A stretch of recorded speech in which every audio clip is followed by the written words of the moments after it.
Hey everybody, Rick from Tremor Outdoors here, and today I am joined by Ryan Oliver. Good to have you. Thanks for having me. No, you know what, this is so awesome. Guys, if you haven't been paying attention, I don't know where you've been. Ryan has been a regular on the off-road series called the Story Till Now, which is filmed throughout BC and then also up to Alaska and all kinds of crazy adventures. Yeah. And your buddy Sean. Yeah, absolutely. Yeah, we work with Sean at the shop a fair bit. Yeah, so if you want to check out some really amazing footage of legit off-roading, Yeah. like this isn't your mom's Jeep. Well, some pretty fun places, that's for sure. Yeah, and beautiful scenery. So check it out. I'll put the link down below, but it's the Story Till Now. Aside from that, Ryan, you're also the owner of Modula Rack. That's it. Yeah. I'm wearing my merch. Yeah. Well, mine's got the patch on. There we go. So what I wanted to do, Ryan, is I really wanted to talk to you about what got you into off-roading. Like, I mean, we can see you've got this gorgeous, Rubicon that's all done up. My new baby. It's beautiful. It's such a beautiful, and we're going to get some shots, which I'll throw over top here. Yeah. Amazing, and so the thing that I've started on my journey with doing off-roading, with buying, the F-150 Tremor, is that it's not for those with thrifty budgets. Well, it can be, but yeah, definitely it can cost a fair bit when you're getting these newer rigs. Yeah, and I mean, when you start looking into all the different things that you need, and that was one of the things I wanted to talk to you about, was when you get into off-roading, sort of what kind of vehicle would be the optimal vehicle in your idea? Good question. Well, and one of those highly debatable questions, I'm sure. And, to the point about the cost of it, I mean, there is no doubt that no matter what you have, it can get expensive. And it often does get expensive, but you don't necessarily need a fully built rig. This is actually probably one of my first properly built off-road rigs, if you will. And I'm not going to admit that it makes a lot of things I am going to admit that it makes a lot of things really easy. But it's amazing where you can get, especially here in British Columbia, with just about any vehicle. Like, there's a lot of really cool places. Yeah, I mean, the most optimal vehicle, everything's a compromise. Okay. I mean, that's, in life, I think everything's a compromise, and your vehicle usually is too. So are you dailying it? Are you going to have it as a strict off-road rig? Like a lot of people buy ATVs and side-by-sides. There's a lot of vehicles out there that work great as, if you trailer them or just park them and don't have to drive them to work, that you can get a short little wheelbase that you don't even have to do a whole lot of work to them to get them to go places. Take like a little tracker or something like that. Right. I've had one. They're amazing. Yeah. But if you want to daily it, that's one of the reasons I got the Jeep, is because, I wanted something that I could haul my kids around during the week, was relatively pleasant to drive. These tires do make a bit of noise, as you mentioned. I heard him coming. I'm going, oh, here he comes. There's your compromise. But I could still take my boys dirt biking, and I can put the tent on, and I can use it to go get groceries. So I'm doing everything with it. And this one really nails it because, it's got a long wheelbase, and that affects your off-road ability massively. Anything with a short wheelbase is going to go so much further. So your Jeeps, like I said, the little trackers. The most optimal vehicle. Something reliable, something that fits your budget. Something that is, I'm going to say, somewhat purpose-built. There's a lot of crossovers right now. And I mean, crossovers are going to get you up a lot of FSRs, and they're going to get you a lot of cool lakes and places like that. So great. If you want something that's going to put up with a bit more abuse, you really need something, I believe, that has got some suspension and some framework under it that's going to put up with that over time. And I know, having bought the Tremor, it's a longer wheelbase, so I know I'm not going to be able to get into some of the locations just because you're going to high center. Yeah. Right. Yeah. And then you do. I don't have the good thing is that this one doesn't have the long box. Yeah. It's a 5.5 foot, so it's not as much protrusion at the back of it, so it gives a little bit more of a break that way. You know what I find? One of the biggest things is actually your approach angle. on almost any modern vehicle. Your approach angle is the thing that actually gets you hung up the most, or has gotten me hung up the most. I had a Power Wagon, for example, very long, very big truck, and the biggest thing I had to change on that thing immediately was my front bumper, because anytime I tried to go even through not even a massively aggressive cutout or washout in a road, I couldn't get my front bumper to clear things. Yeah. The center would get through, the back would get through, even though it has the big overhang. So yeah, I find approach angle is one of the biggest things. Your breakover is usually the next one. That's where you get hung up on things. And on my Power Wagon, the next thing was sliders, because that's where I'm going to protect it from body damage. So yeah. And that's, you know, I mean, looking at the Tremor here, I mean, it comes with these really cool running boards. And I believe it was you who said to me, "You're going to want to change that." Yeah. You know, I think there's a lot out there when it comes to rock sliders that are, even on the Jeep, the factory ones they come with. They're mounted to the body. They're super close. If you really whack these, you're going to cause body damage. Where if you get something that's attached to your frame and comes out and gives you a little bit of space for flex, you're going to potentially save yourself a lot more money than what those sliders cost. So, you know, but now you're moving into a place where you're pushing a truck. And this is one of the big things I find is so often you don't actually need to do that. There's a lot of places you can go without any of those things. And that's kind of back to the vehicle and the compromise. Like there's, you know, I've seen Honda Civics in places where I was like, how did you get that thing here? Yep. So, you know, it's about planning your line, having a spotter, taking your time, and yeah, you can get a lot of places without all that gear. But if you want to start getting a bit further, these are the things you're going to be looking at. Yeah, it's, you know, I mean, tires obviously is a big thing. Yep. And one of the things that I'm noticing is that guys are talking, you know, like 40-inch or 43s or whatever, like having the real big tires. If you're doing more of the extreme stuff, that's sort of where you need to go. Yeah, and you know, it's my opinion. So I've got 37s, and every vehicle is a bit different because, you know, not all vehicles you can fit the big tires without massive lifts. The Jeeps are pretty good for fitting 37s. To me, it's the perfect size. Okay. It's the perfect size to make it livable and get most places. Like, you know, I did the whipsaw in this one, and there was one obstacle, I should know the name of it, but my breakover angle was a bit of an issue, and there was some grinding as I winched over it. But like, you know, that's really, I think so far in the time I've had this, the only time it's been an issue. And then it's still drivable around town, right? I can still, you know, 40s, that's a lot of rolling mass. Yeah. You have to suddenly start thinking about a lot of upgrades. You're going to start probably breaking parts if you're running on stock things. You're not churning those tires with stock steering, for example. Yeah. Right? So now you're really starting to spend some money. Yeah. And it literally, it's like dominoes, right? Yep. Like it's just one thing leads to the next to the next. And this is why I like to say, like, I really don't think to get out there, you need any of that. Yeah. Like, honestly, majority of the time, like, you're going in something that most vehicles can do. And then there might be like that one last place you want to get to, or in the winter when you're going through snow or something like that, that you really need the built vehicle. Yeah. But yeah, it's my opinion that like you like start with what you've got. Yep. And then start, you know, building to what you need. Yeah. And I guess that comes to the point is what's first? What do you need for gear? Top 5 things. Oh gosh. I'm going to put them on the spot. Another very debatable question.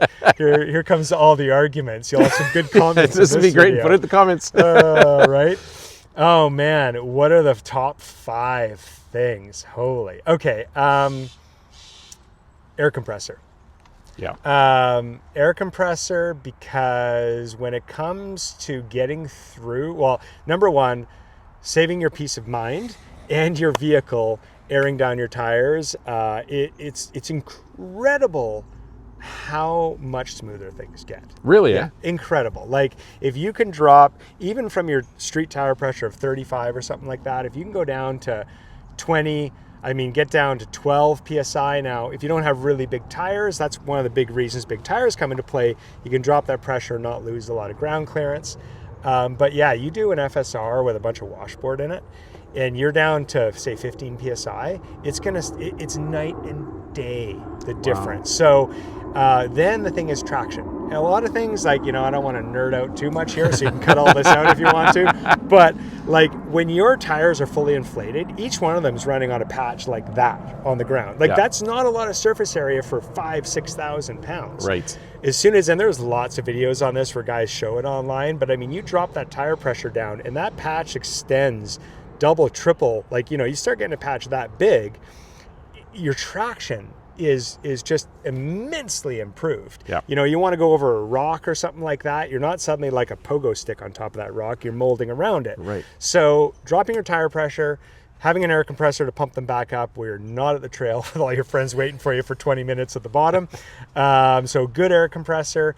And then, that would just lead into, like, I would just say tire care, having a patch kit, having a sidewall kit, because if you don't have tires, you're not getting out of the bush wherever you're at. So I'm going to give you a break. He's trying to sneak in 3 things there, right? Do you see that? It was a compressor, a tire patch kit. I called it one We're thing. calling it tires.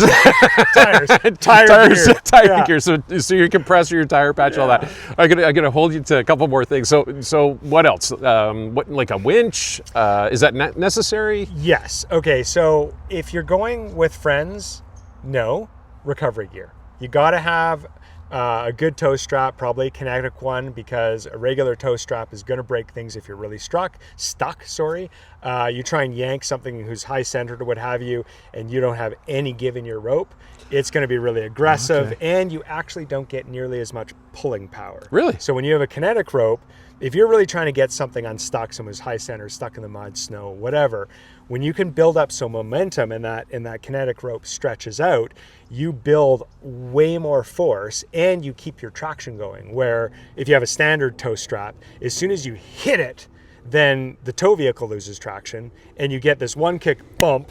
Yeah. And you're not unstuck. Right. So Kinetic rope, and this comes into, like, if you have, we can talk about winches and stuff later on, but you're going to want soft shackles so you can hook up to different parts of the vehicle. Okay. Hard shackles are a thing of the past because they're not. Everyone uses them, but they're heavy, they're super hard in the cold, they freeze up, they rust. If they break, you got metal flying around. So a soft shackle and a tow strap are probably some of your biggest things. And a winch gets really expensive. So again, I would say to your question about the winch, if you're going on your own, you need self-recovery. And I have found multiple people over the years that we've stumbled upon way off in the bush that have gotten themselves in a tricky position without any recovery gear. And if they didn't have someone come with them, they're spending the night or they're waiting. And if they don't have Spot or Starlink, you're in trouble. So I'm throwing a whole bunch more things in here. No, this is great. No, this is, you know what? It's invaluable information because this is stuff that I think, people get the idea, okay, let's go for a ride, let's go four-wheeling. And it's like, okay, but what have you done to plan for an emergency? And for me, I can tell you, I am that guy with redundancies. Yeah. I don't just bring one thing, I'll bring 2 or 3 that, like, to back things up if something fails, because the last thing you want to have is one strap, it breaks, and then you're SOL. Right? And that's, usually when you're doing this sort of stuff, a lot of people like to just go on adventure on their own, but often you are with friends.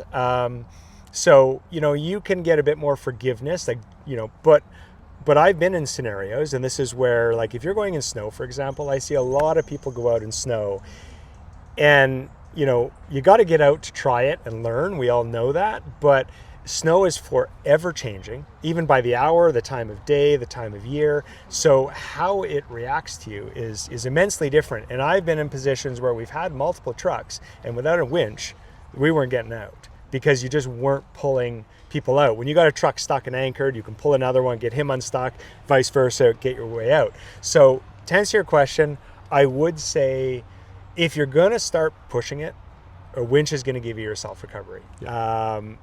But again, I honestly wheeled for many decades never having a winch. Really? So, having some tools, recovery gear, having a shovel, having some way to jack your vehicle to get it unstuck if you're hung up on something. So, recovery gear. I think that's probably next thing I'll say. I'd even say that's probably the first thing, maybe before an air compressor, because without recovery gear, you haven't done any of that planning you've talked about to get yourself out. Yeah, and the other thing that I found interesting is there's been a real transition I'm noticing now away from steel cable winches to the synthetic rope winches, and I was kind of curious about, like, are they as durable? Are they reliable? I'm probably not. There's probably a lot of people out there with way more experience than me. They're so much nicer to work with. Yeah, like you're not getting the hard cables. And that's it. I mean, you still get soft cables. So to answer your question, I think I can probably say with some authority. That's a poor word to use, but they're not as durable. But again, compromise. There's trade-offs, and what I mean by they're not durable is you need to tension your synthetic line rope so that it's not binding on the drum and like ropes falling in between different wraps, because they really get bound up easy. However, cables get kinks in them. They get bound up as well. They corrode. Synthetic lines, you can't. The biggest thing I would say is a synthetic line, if you're going over like a rock. Yep. That's where I think Fraying a cable really pays off. Now they give you, like Warren gives you a little cover to put over to kind of help with that. Yeah. I think that's probably your biggest downfall to synthetic, but they're lighter. They seem to be just as strong. They're so much easier to handle. I wouldn't not have synthetic over cable. Really? Yeah. Interesting. Okay, good to know. Okay, so that's tires and gear. Yeah. Recovery gear. Communications. Interesting. So, because there's rules for when you're on the FSRs, and that's Forest Service roads. Yeah. Is basically when you get to the mile signs, you're supposed to call, such and such up, the mile marker, whatever. Is that as popular as it should be, or? I feel that's a really dangerous thing to talk about. Danger, Will Robinson. Danger, no, Will Robinson. Danger. Because I don't know about it. Okay.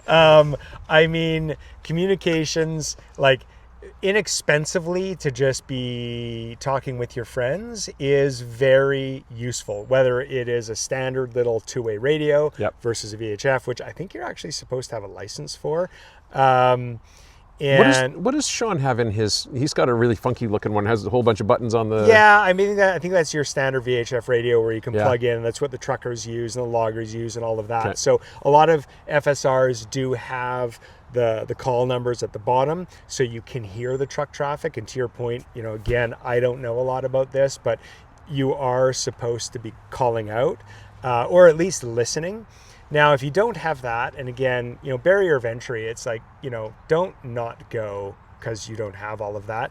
But having even standard radios allows the person up front to do call outs. And that's what I hear the most, right? Okay. Is that you can say, hey, oncoming vehicle, everyone else can pull over and get ready. Or if, something's happening, even when it comes to back to when I said spotting, if you have a two-way radio, I can be outside your truck, you can be in there. And especially if you have a handheld. Now, another big debate area, handheld versus in-truck. In-trucks are usually going to have way better signal. I like the handheld because I can get out and I can talk to you while I'm telling you what's going on. Right. So I think communications is a big thing. But again, it's one of those things. I think the other two things we talked about, you can spend a reasonable amount of money on, from like a really good air compressor that can cost thousands to a winch, which can cost thousands plus its mounting.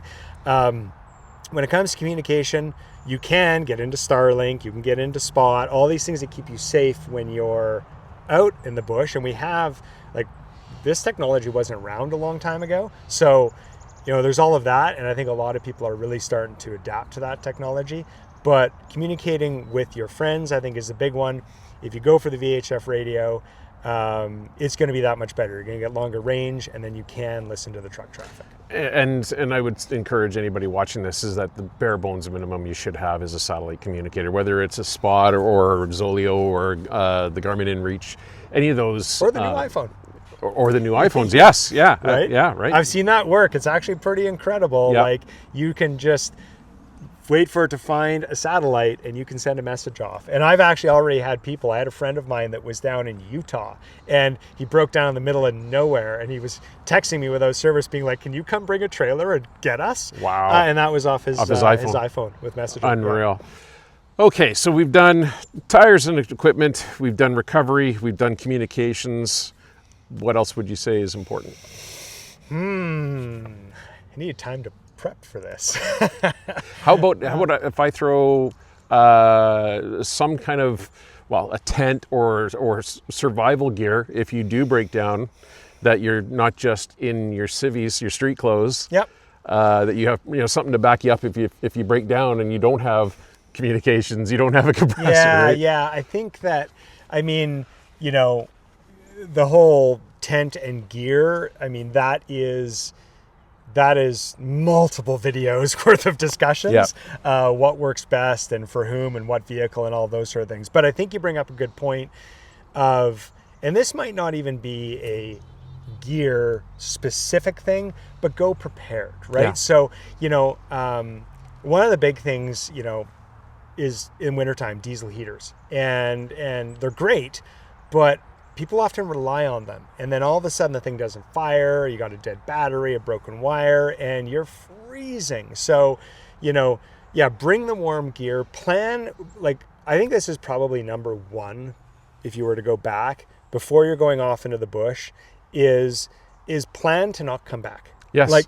I agree. So bring extra water. Don't bring water for one night. Bring extra food. Throw a bunch of protein bars, granola bars, things that are going to keep you going if you're stuck for days. Because, man, no one plans for accidents, but we all see them, especially in the world of, social media now. We see all the things that happen, and you never plan for it, even when you're going half an hour off-road, and all of a sudden you slide off an edge and you're stuck there. Yep. So bring your warm clothes, bring your first aid kit, fire extinguisher. Now, here is a thing that I think a lot of people don't think about and is often needed because, there's a lot of wiring in vehicles that is maybe not done with all the knowledge necessary. And there's a lot of electrical fires or just fuel line fires or your campfire that gets out of control.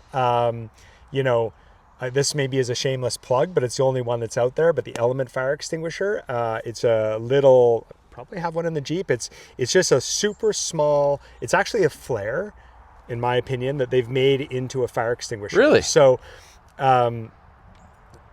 another thing to think about when it comes to safety is I don't like a full-size fire extinguisher because they're so heavy. Yeah. I don't like putting anything heavy inside my vehicle. If I do roll, It's or flying something around bad at you. happens, or I get in a head-on collision, the worst case scenario. These are things to, not drown on, but to think about is what's that thing going to do? So a fire extinguisher and the Element is light, it's small. They put out every kind of electrical fire, oil fire. They're all, there's like 4 letters. ABC, yeah. There's another one that I think is, that the ABC is a standard one, and there's one more letter. Sorry, I don't know the technical ones, but it does that. So that's a great thing. Fire extinguisher, first aid kit, just safety. Bring water, bring food, bring extra clothes, bring a first aid kit, bring a fire extinguisher. Pack those things because you might need them, and you might not need them for 5-10 years. Honestly, most of my stuff expires before I use it, but it's there if I need it. And you know what, the way to look at things, and whether it's with your off-roading, camping, survival even, having your go bag at home for disaster kits and stuff, is I refer to it as it's the cost of doing business. Yeah. And it's a perishable that it's going to expire at some point, and that's fine, because the plus side of it is that if it's expired, I never had to use it. And if it's expired, flares are really fun. I didn't hear that. Cut that. Cut that out. Hey, there's years and sometimes where it's kind of okay.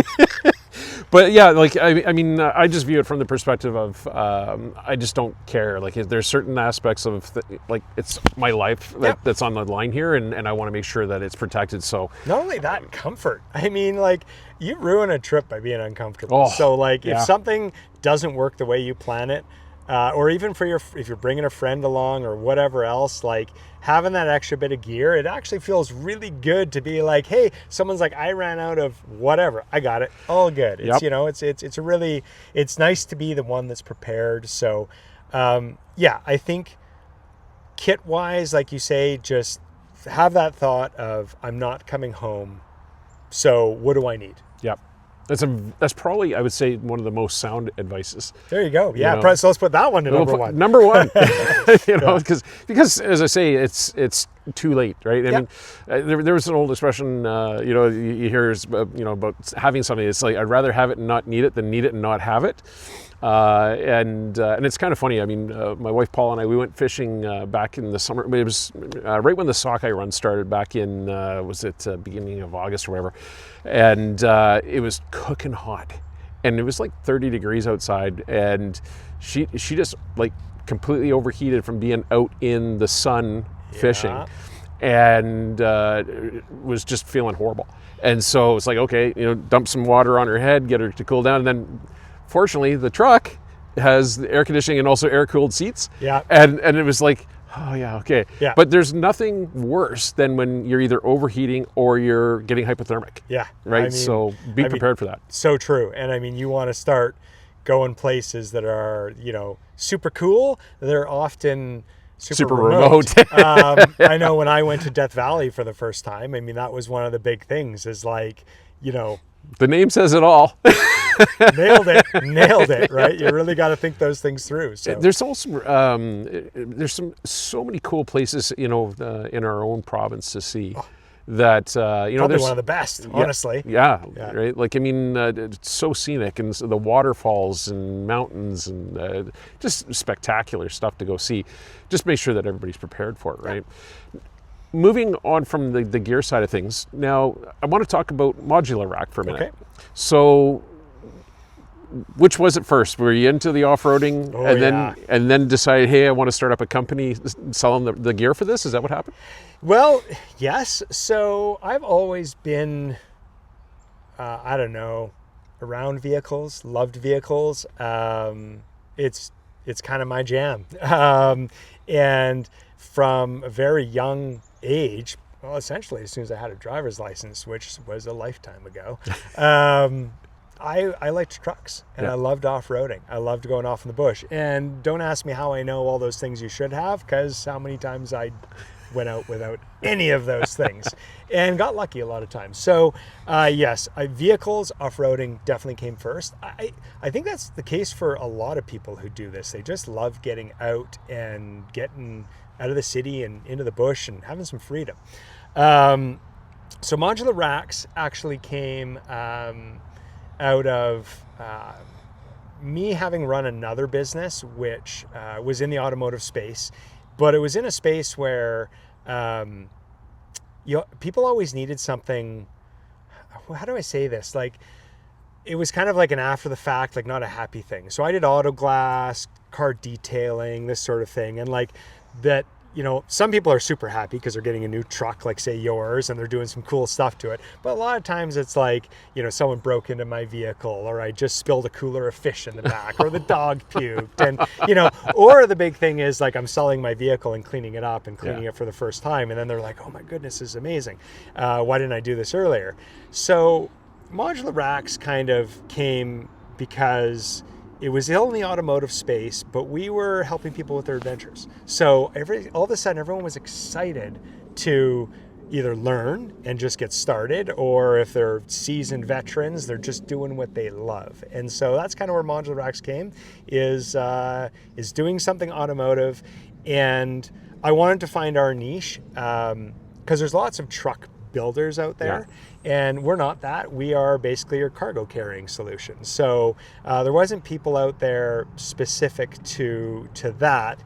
And again, this kind of comes back to the first thing I was talking about, is you don't need a built rig. Like, we do tons of work for people who are just like, I'm driving a Toyota Camry and I really want to get my bike out or my kayak out and go see the wilderness, not in their vehicle. We do that too, all the way up to the full overland rig and everything in between. So that's kind of where we went, is we're like, what do you do? What do you love? How are you going to get your gear to where you want to go? So our slogan is doorstep to destination. Well, and it's so true. And the thing that was surprising to me was the diversity of product that you have as well. Yeah. I mean, I had seen your old store before, which was down the road from where I live.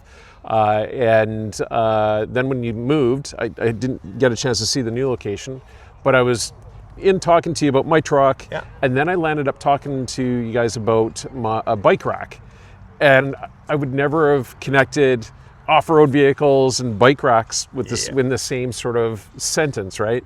So I mean, we landed up getting the Swagman. I think it's called the Epic or whatever it is, or the E-Spec. E-Spec, Epic E-Spec. We're close, but the E-Spec, and I'll tell you, that's just an amazing bike rack.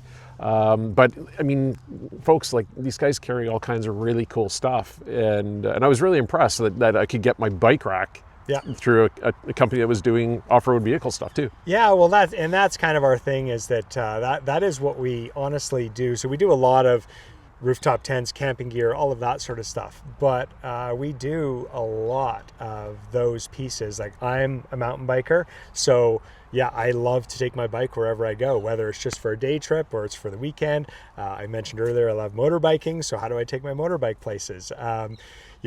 I'd love to get into kayaking. That's kind of my new thing I want to do. Fishing, I know you do a lot of fishing. Yeah. I don't do it, but I want to do it.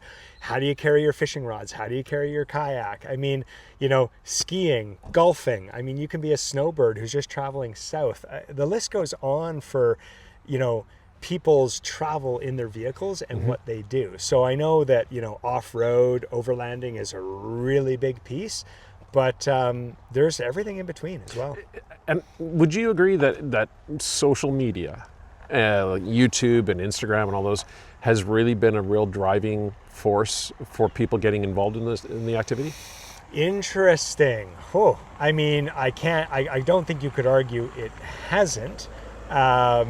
I think another thing is technology has really, I was thinking about this where vehicles, like you talked before about vehicles, when I was buying an old vehicle as a young person, it was four-wheel drive, that was it. Yeah. And now, even you can buy something that's almost 20 years old, and it can have electronic stability control traction systems. It can have factory lockers. It can have, disconnecting sway bars. All these things that are really can get you places right out of the box without spending I recall when you got an off-roader, it was you had to build that thing to get anywhere, right? Where you don't necessarily have to do that.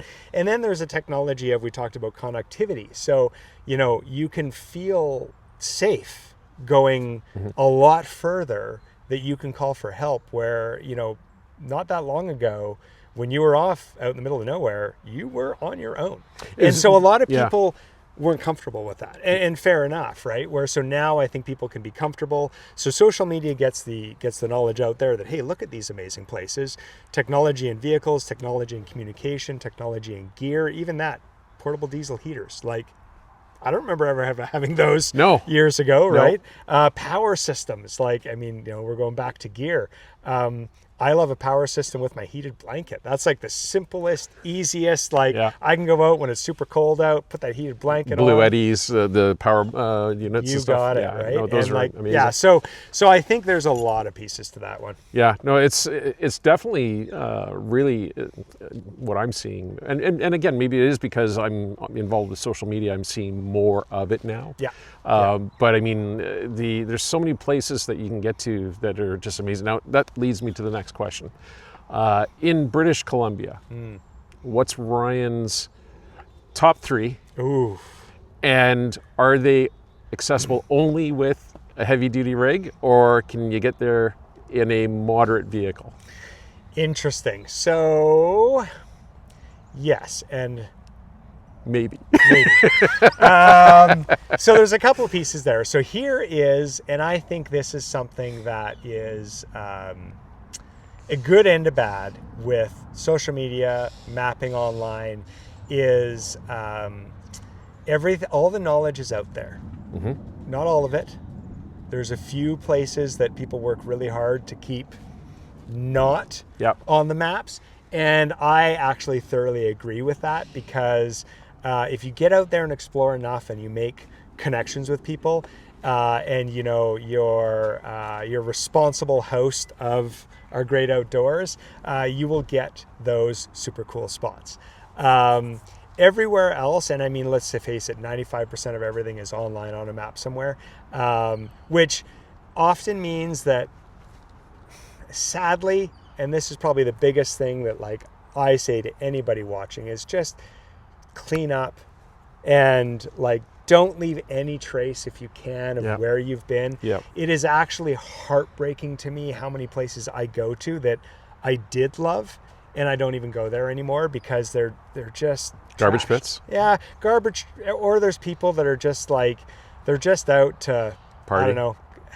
I like a party, but like, you know, they're not even just like, I mean, I've gone to some places, had great times partying with people in the bush, but a lot of times just not. It's just not a good vibe. So, you know, one of the easiest places is Harrison Lake. I mean, Harrison Lake has got everything from extreme. You need a built rig to get to some of the places, which again is awesome because you can get to some of those places on somewhere popular like Harrison where there isn't a bunch of riffraff if you have a built rig. You know, North Chehalis is up that way as well. All places that you can get to lots of spots with a stock truck, no problem. Man, there's a ton of other places. Sadly, I'm a bit of a goldfish when it comes to my memory. So everything's almost new every time I go because I forget it each time. Goldfish, that's a good one. So, yeah, which is kind of exciting because it's new every time. Yeah, there you go. But, you know, being able to head up into the interior, get a little bit further away from the crowds, that's what I like. I like just, and honestly, I like just getting out there and being like, where's a spot? Like going for a drive. And sometimes you're just camped in an FSR, a little pullout. It's still fun. And sometimes you find a super cool spot that's not on a map. That's the best. They don't happen often, especially in this day and age. But when they do, I agree with you 100%. yeah, just I mean, enjoy the exploration. Enjoy getting out there and going for a drive. Yeah, it's the big thing for me with fishing. I mean, I'm 58. I grew up in the Lower Mainland, and I grew up fishing, and so I used to go hit the Vedder River and all that, the Chehalis, salt. I used to camp on the Vedder River. Oh yeah, yeah, like right? back when you could. Yeah, like, and it was, I mean, I can remember as a kid, but you know, back in the 70s and even into the early 80s, if a guy walked up and he was 500 yards downriver from you, starts chucking a line, you're kind of looking at him like, what are you doing? This is my run. What are you doing? Exactly. Right? You wouldn't get confrontational with the guy, but you'd just be kind of looking like, what are you doing? Yeah. Now it's like, if you see the like the news, guys are like shoulder to shoulder. They're getting into fist fights with each other over if I need a fish that bad, I'll go buy one. we're starting to get in the old man cantankerous talk here, I think. Right? You know. Waste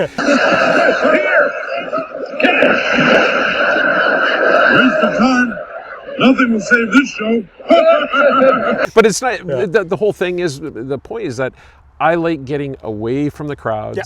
And I think that's the whole point of the off-roading as well, is that, as you were saying, like, yeah, you can go up to Cultus Lake and get a campsite on the public campsite there and have a good time, but you're in the congestion. Yep. Whereas when you guys are going, like, doing your off-roading stuff, you're your own congestion. That's, you know, that's it, right? And that's it for me. Like, I much prefer to put a 3, 4, 5 hour drive in to get somewhere out away from all the people. Yep. And then, you know, here's one of the other benefits to when you do start, and why I think more and more people are getting built rigs or doing that investment into them, is you can start going that much further, and you can start getting yourself into some nice, tranquil, awesome backwoods areas that you know, maybe aren't the case close to town. Yep. Well, it's kind of funny because I've had conversations with guys before where I've been fishing, you know, smaller systems around the Lower Mainland, and I'll pop up a drone and I'll take some video and like, what are you doing? And I'm like, one instance, this happened a few years ago, and just over on the Nickel-Mackel River, just over by 184th. If you don't know the area, I'm sorry, but it's 184th is a busy road. Yeah. And there's a bridge goes over top of it, and you see 30 cars parked there. Yeah. And you know it's salmon season, the guys are fishing. And like, I'm literally on the other, like, just down below the bridge, and there's all these guys. I pop up the drone, and this guy looks at me and goes, what are you doing? I said, what? He goes, you can't film. He says, you're going to give away our honey hole. I go, dude, there's 30 cars. It's been given away. Everybody knows. Yeah, exactly. So, but it is true. And, you know, I think there is a piece where, you know, that whole, I remember many years ago when it was kind of a new thing, is there was a real pushback for pin dropping, if you will. Yep. But at the same time, it is a community of people out there, so it's balancing, allowing people to know the places to go to that are super cool.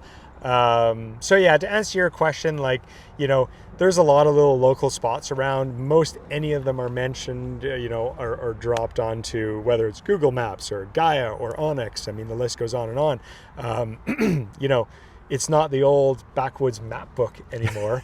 Although, you know, some people still like the old school way. So yeah, there's tons of places. Like, just get your gear, Get out pick there a and have spot, fun. go for a drive, Yeah.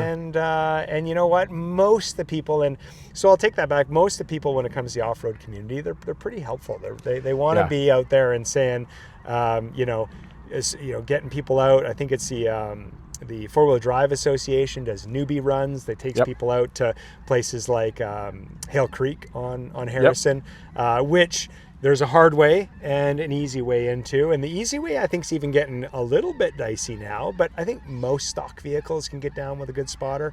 Yeah, so there's lots of cool places, resources to go and get out Four-Wheel there. Drive Association of BC is a really good resource. They Yeah. actually have a great website with a lot of different events that you can sign up for. Some of them are free, some of them are paid events, and definitely worth checking that out. So And some trail cleanups a lot through them as well too, Yeah. which is a big thing. So Yeah. you know, that's the big piece is that that, you know, even if you're going out, you talk about gear, bring a garbage bag. yeah, right? Pack either your stuff and, even better yet, other people's stuff. I've taught that to my sons who go to a site, pick some things up, take them home. Leave it better than what you found it, Yep, right? exactly. You know, and well, listen, you know what? This has been amazing. I really appreciate taking the time to talk to us today. As I said, you can see Ryan a lot of times on the Storytell Now. And how often do you get on there? Fairly regularly. Well, I mean, I've been trying to get out more. Funny thing about doing a business that's in the outdoor space, I suddenly realized I'm never going outdoors. I'm helping other people do it, but I'm not doing it. So a guy came in the shop the other day and he's like, I've been seeing you more on the TSTN channel. And that was kind of just a thing for me. I'm like, yeah, you know what? I'm going to make a point to try to get out once a month and just, Cool. whether it's with Sean or anybody else, trying to get out and enjoy doing what I love doing, which is going off in the bush. And like I say, Yeah. hopefully getting the kayak on this thing and That'll be doing some fun. more kayaking, although it is kind of fall. So we'll see. You know what? There's lots of places you can go kayaking that even in the fall and winter time, just Yep. wear like a wetsuit or whatever, Yeah, and you're fine. You know, exactly. yeah. I can relate because I mean, I've done lots of different social media and YouTube channels and whatever, and a lot of fishing content. And I remember saying to somebody, I'm like, I never get out fishing anymore because I'm always behind the computer Yep. editing and doing this and Yep. that. And the next thing, you never get out to do what you want to get out and do. Make So, the conscious effort of it. You have to, yeah. That's why I got the Jeep, because the Jeep was my get out, do it, and enjoy it. So yeah, basically try and get out as much as I can. Hopefully do some more. Some winter camping will be coming, and I'm Nice. looking forward to that. Awesome. Well, Yeah. you know what? We'll look forward to seeing your updates. Hopefully. And again, check it out, the Storytell Now, and also modularracks.ca. Yeah, you betcha. .ca, and hopefully I didn't bore everybody with all my rambling. I tend to talk too much. Even now, when you're trying to close up, I'm still talking. It's all good, man. Sure. I you know what? I've had the opposite where I've done interviews with people, and you're like, Give me some more. How's the fishing today? It's good. Exactly. It was fun. Okay. Listen, thanks so much, Ryan. I really appreciate it. Anytime. And folks, we will talk to you on the next one. Thanks very much. Good to have you. Thanks, buddy. Thanks. Cheers.